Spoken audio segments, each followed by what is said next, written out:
नमस्कार, ये आकाशवाणी चंडीगढ़ है। अब आप रतिका से प्रादेशिक समाचार सुनिए। पहले इस बुलेटिन के मुख्य समाचार। प्रधानमंत्री नरेंद्र मोदी ने उच्च शिक्षा पर क्वैक वेरेली साइमंड्स क्यूएस की विश्व रैंकिंग में भारत के प्रदर्शन को उत्साहवर्धक बताया है। हरियाणा के मुख्य निर्वाचन अधिकारी के कार्यालय द्वारा घर बैठे मतदान केंद्रों पर भीड़ की जानकारी लेने के लिए वोटर इन क्यू ऐप जारी की गई। करनाल के महाराणा प्रताप उद्यान विश्वविद्यालय में बीज वाले मसालों, गेंदे के फूल, प्याज और लहसुन पर शोध कार्य शुरू किया जाएगा। हरियाणा में अनुसूचित जाति के किसानों के सामाजिक व आर्थिक उत्थान के लिए हरियाणा कृषि विश्वविद्यालय में डिजिटल लैब स्थापित की जाएगी। और हरियाणा में हनुमान जयंती पूरी श्रद्धा के साथ मनाई गई। विभिन्न मंदिरों में सुंदरकांड के पाठ के बाद भंडारे लगाए गए। अब समाचार विस्तार से। प्रधानमंत्री नरेंद्र मोदी ने उच्च शिक्षा पर क्वैक वेरेली साइमंड्स क्यूएस की विश्व रैंकिंग में भारत के प्रदर्शन को उत्साहवर्धक बताया है। सोशल मीडिया पोस्ट में श्री मोदी ने कहा कि भविष्य में गुणवत्तापूर्ण शिक्षा पर ध्यान दिए जाने से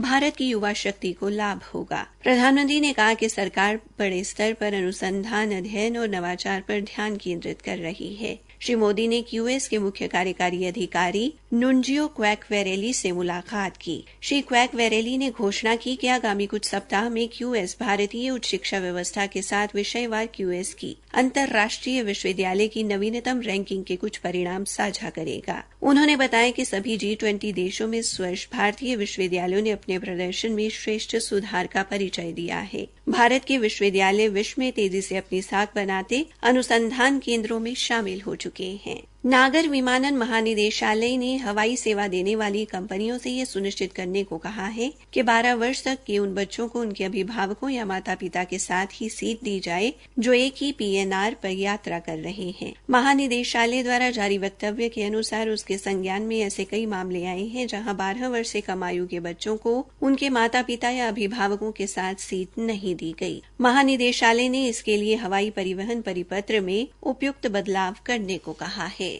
केंद्र सरकार ने आधार बैंकिंग में महीने में कम से कम एक बार पैसे का जरूरी लेन देन करने संबंधी दावों को खारिज कर दिया है। इन दावों को फर्जी करार देते हुए पत्र सूचना कार्यालय PIB के फैक्ट चेक प्रभाग ने कहा कि भारतीय रिजर्व बैंक द्वारा जारी नए नियमों में ऐसा कुछ भी नहीं है। PIB ने कहा है कि महीने में एक बार लेन देन न होने की स्थिति में उपभोक्ता की आधार लेन देन सुविधा बंद नहीं की जाएगी। PIB ने स्पष्ट किया है कि भारतीय राष्ट्रीय भुगतान निगम ने आधार आधारित भुगतान प्रणाली से होने वाले लेन देन के लिए बैंक खातों के साथ मोबाइल नंबर जोड़ना अनिवार्य नहीं किया है, जैसा कि दावा किया जा रहा है।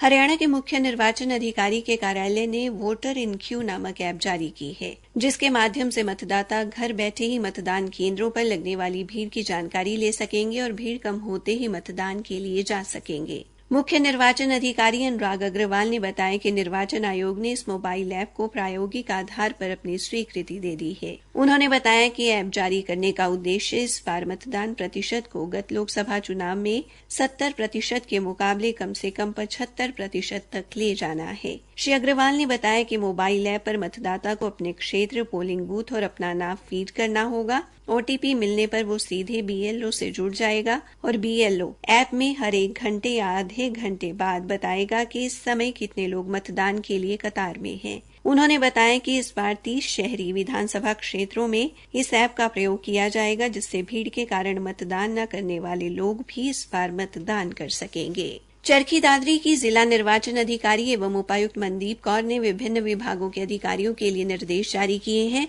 कि किसी भी विभाग का अधिकारी या कर्मचारी बिना किसी तथ्यों के आधार पर मीडिया को चुनाव से संबंधित किसी भी प्रकार की जानकारी नहीं देगा, ताकि जनता में चुनाव से संबंधित कोई भ्रम न फैले। उन्होंने कहा कि विभिन्न विभागों के अधिकारी व कर्मचारी चुनाव संबंधी जानकारी के लिए सक्षम नहीं है, क्योंकि जिला निर्वाचन कार्यालय ने किसी भी विभाग के अधिकारी व कर्मचारी को इसके लिए अधिकृत नहीं किया है। उन्होंने कहा कि भविष्य में कोई भी अधिकारी अपने स्तर पर चुनाव संबंधी किसी भी प्रकार की कोई भी जानकारी साझा न करे, ये सरकारी कर्मचारी सेवा आचरण नियमों के विरुद्ध है और भविष्य में दोषी पाए जाने पर संबंधित अधिकारी या कर्मचारी के खिलाफ कड़ी अनुशासनात्मक कार्रवाई की जाएगी। प्रादेशिक समाचार आकाशवाणी चंडीगढ़ से प्रसारित किए जा रहे हैं। करनाल के महाराणा प्रताप उद्यान विश्वविद्यालय में बीज वाले मसालों, गेंदे के फूल, प्याज और लहसुन पर शोध कार्य शुरू किया जाएगा। विश्वविद्यालय के कुलपति डॉ सुरेश कुमार मल्होत्रा ने बताया कि आगामी खरीफ के मौसम में 10 एकड़ में सौंफ, धनिया, अजवाइन, मेथी, प्याज और लहसुन की बुआई कर इन पर शोध किया जाएगा और बीज उत्पादन कर किसानों को उन्नत किस्म का बीज उपलब्ध कराया जाएगा। कुलपति ने बताया कि शोध कार्य करने के लिए वृक्षारोपण, मसाला औषधि एवं सुगंधित पादप शोध विभाग बनाया गया है, जिसके लिए वैज्ञानिकों की टीम बनाई गई है। उन्होंने कहा कि शोध कार्य पर तेजी से कार्य हो और इसके सकारात्मक परिणाम सामने आए, इसके लिए लगातार निगरानी की जाएगी। उन्होंने बताया कि विभाग द्वारा जमीन चिन्हित कर ली गई है। उन्होंने कहा कि बागवानी विश्वविद्यालय का उद्देश्य है कि भूमि की उर्वरा शक्ति बढ़े, प्राकृतिक संसाधनों का अत्यधिक दोहन न हो, अर्थात किसान इकोसिस्टम से जुड़कर खेती करें। इसके लिए महाराणा प्रताप उद्यान विश्वविद्यालय द्वारा किसानों को लगातार जागरूक किया जा रहा है। उन्होंने कहा कि विश्वविद्यालय प्रदेश में बागवानी के क्षेत्र में नए आयाम स्थापित कर किसानों के लिए क्रांतिकारी बदलाव लाने में सहायक होगा। बदलाव से न केवल किसान पहले की अपेक्षा आर्थिक तौर पर ज्यादा खुशहाल होंगे, साथ ही पारंपरिक खेती की तरफ उनका रुझान भी कम होगा।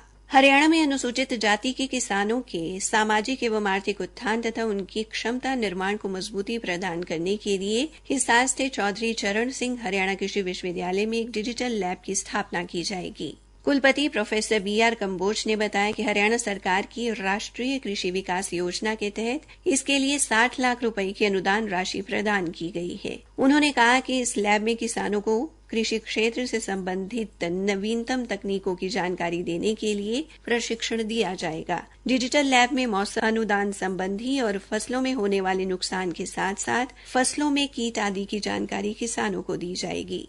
डिजिटल लैब परियोजना की प्रमुख अन्वेषक डॉ रश्मि त्यागी ने बताया कि अनुसूचित जाति के किसानों को कृषि पोर्टल से जुड़ी तमाम जानकारी उपलब्ध कराई जाएगी, ताकि किसानों की आर्थिक स्थिति को और अधिक मजबूत किया जा सके। डिजिटल लैब के माध्यम से किसानों के समक्ष आने वाली विभिन्न प्रकार की समस्याओं का निवारण करने में भी मदद मिलेगी।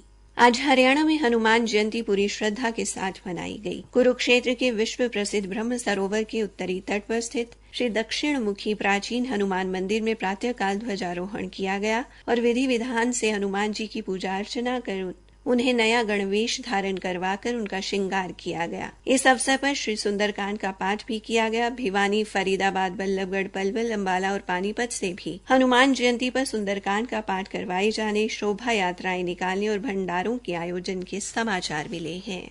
कैथल की ट्रैफिक पुलिस ने आज गुहला के तहसीलदार मनोज मलिक की गाड़ी का लाल बत्ती लगने पर चालान किया। गाड़ी उनके पिताजी के नाम पर पंजीकृत थी। ट्रैफिक पुलिस ने उन्हें बिना आज्ञा दोबारा गाड़ी पर लाल बत्ती न लगाने के निर्देश भी दिए। चालान लोगों की शिकायत पर किया गया। उत्तर हरियाणा बिजली वितरण निगम कल रोहतक जोन के अंतर्गत आने वाले जिलों करनाल, पानीपत, सोनीपत, झज्जर और रोहतक के उपभोक्ताओं की शिकायतों का निवारण करेगा। बिजली निगम के प्रवक्ता ने बताया कि इसके लिए सुनवाई रोहतक के मुख्य अभियंता के कार्यालय में सुबह 11 बजे की जाएगी। इस दौरान जोनल उपभोक्ता शिकायत निवारण मंच द्वारा 1 लाख रुपए से अधिक और 3 लाख रुपए तक की राशि के वित्तीय विवादों से संबंधित शिकायतें सुनी जाएंगी। अंत में मुख्य समाचार एक बार फिर। प्रधानमंत्री नरेंद्र मोदी ने उच्च शिक्षा पर क्वार्क वेरेली साइमंड्स क्यूएस की विश्व रैंकिंग में भारत के प्रदर्शन को उत्साहवर्धक बताया है। हरियाणा के मुख्य निर्वाचन अधिकारी के कार्यालय द्वारा घर बैठे मतदान केंद्रों पर भीड़ की जानकारी लेने के लिए वोटर इन क्यू ऐप जारी की गई। इसी के साथ ये समाचार बुलेटिन समाप्त हुआ।